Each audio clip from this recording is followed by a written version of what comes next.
go way back with this friend of mine named Brady. He's very, very sharp, very smart, also very literal. And when we were in like 3rd grade, I think, we were taking swim classes together. And we were doing strokes that we weren't good at yet. So she was sending us off one at a time, our coach was, and she said, now listen, Brady, this time I want you to do the backstroke. I want you to do it exactly like this. And she showed him how she wanted him to do it, and he was like, got it. He kicked off the edge of the pool, and he was doing the backstroke exactly like she showed him, with just one arm, because she showed him with just one arm, and he's that literal, and he was making good time considering he was just kicking really hard, and she was like, Brady, come back, 2 arms, but he couldn't hear her in the water because he was splashing so hard. And his mom had to come over from the bench, and she was like, just so you know, he's not sassing you.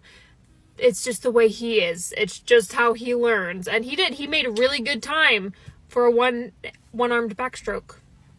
So many of you were asking me about the time when I was in a tornado. So since y'all want this traumatizing story, let's go. I was in school getting educated, minding my own business. You know, it started to rain. So I was walking myself from outside inside because I was coming from a portal. Portals are just outside classrooms inside these little mobile homes, which are definitely not safe to be out there if you're in a tornado. You finna be dead. So as the teachers are telling everybody, run inside, I look up at the sky and I see a cloud formation that I've never seen before. This cloud was going like this. Like this. That ain't right. I was confused. I was like, Earth, is you crumbling? Oh, I didn't mention 3 to 4 tornadoes touched down that day. So I make it to my next classroom, and my classroom was like really close to the door. And this door is like a metal garage door. When the storm got so bad and the tornado touched down, it ripped that door off. Water was pouring from outside in, and all of the kids that had to be brought inside had to be in the hallways like this. I'm so grateful because my classroom had no windows. It was actually a tornado shelter. Like for part 2.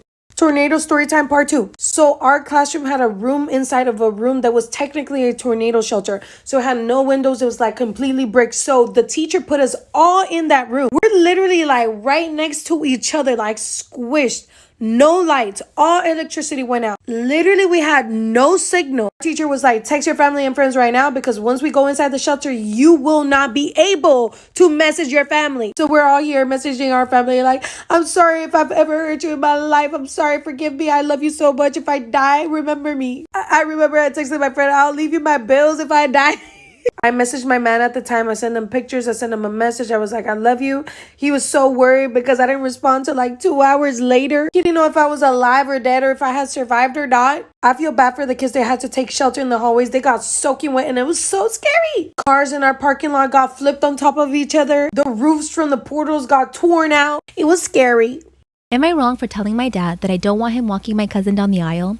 My 16 female, cousin 23 female, is getting married in November. She's the only daughter of my dad's brother. For some context, we don't get along at all. She bullied me while growing up, and after my uncle passed away, she tried to steal my dad. He never allowed it and made time for both of us, but to this day, my cousin still says that I was for not letting her have a parental figure, which is not true. Neither my mom or dad allowed her to mistreat me or abuse me, but there's so much a parent can do. She used to do it while they weren't watching too, and I was too afraid to tell them because I could see how important it was for my dad to have a relationship with her, so I kept quiet.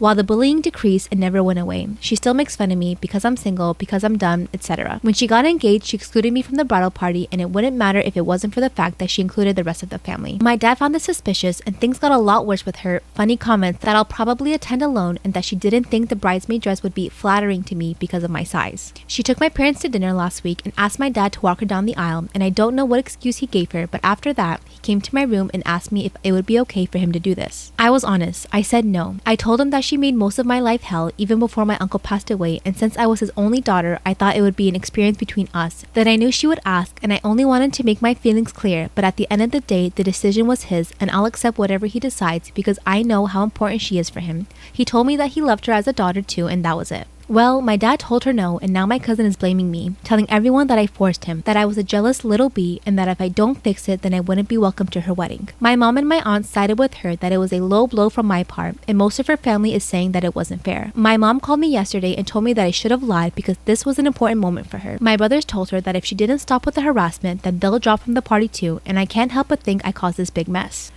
I just want to know where these men be getting the audacity. I was at Walmart trying to get a watermelon, and the dude who's packing up the watermelon is trying to make small talk with me. So as I'm like walking away from him telling me how good these watermelons are, He grabs my arm, me agarra el brazo, and was like, you know, you're such a pretty lady. I look at my arm, I look at him like, then he gets closer to my ear. No, for real, you're such a beautiful lady. First of all, don't touch me. Sir, that hot breath smells like some type of disease. I don't even know what to say. That I still seem to have residual anxiety from is when I was 15 and I was in driver's ed and we were just cruising through a small town, and all of a sudden my instructor screamed stop, and I was like ah, and I slammed the brake really hard. I thought maybe I was about to hit a dog or something, I don't know, and he was like, you were supposed to stop for the pedestrian, and I said, what pedestrian? And apparently there'd been one on the sidewalk a ways back, and they crossed behind us, so I kept driving and he continued yelling, and he was like, if you see a pedestrian on the side of the road, you have to stop. Doesn't matter if there's a crosswalk or not a crosswalk, you stop for pedestrians, blah, blah, blah. And as he's screaming at me, I was looking so hard for other potential pedestrians on the sidewalk that I didn't see the red light. And then we ran the red light, and then he just got really, really quiet, which was scarier than the yelling. And then he told me my turn was over and I did not get to drive for the rest of the day.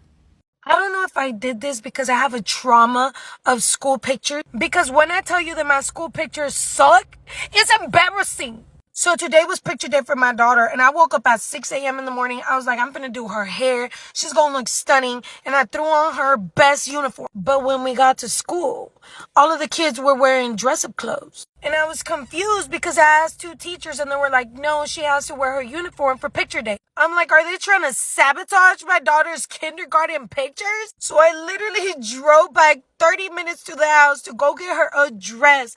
Drove all the way back and changed her just in time because I'm not going to have my daughter looking crusty for her first pictures in school. It scars you for life. My little sister had to call the vet the other day because her boss's horse was acting sick, and the vet showed up and said, oh, this is a common problem this time of year.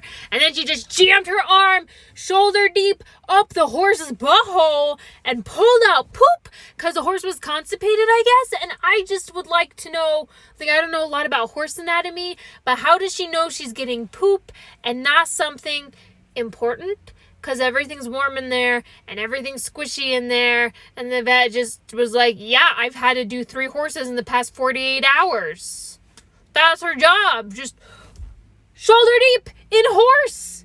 In horse. What weird thing did you do as a teenager that you thought was totally normal at the time, but looking back, you realize how weird it was? Because when I was at camp as a teenager, my friend walked up to this guy named Alex, who we had a huge crush on, and she said, I really like your shirt. I think I saw someone else wearing one just like it. And he said, really? Because the shirt was a Hershey's t-shirt with like a design on it that looked like chocolate splatters and handprints. And he was like, somebody else at this camp flew to Hershey, Pennsylvania, picked out this specific shirt, and brought it back to Washington. And my friend was like, yes, they did. But the longer we stayed at camp, we realized she was wrong. And so a whole year later, I did some sniffing around, found out he was coming back to the same camp. We went out and bought white t-shirts, and we recreated his exact t-shirt, and we both wore them to the first day of camp. And he walked up to us and said, I like your shirts. I have one just like it. Where did you get it? And we were like, we made them in our bathtub.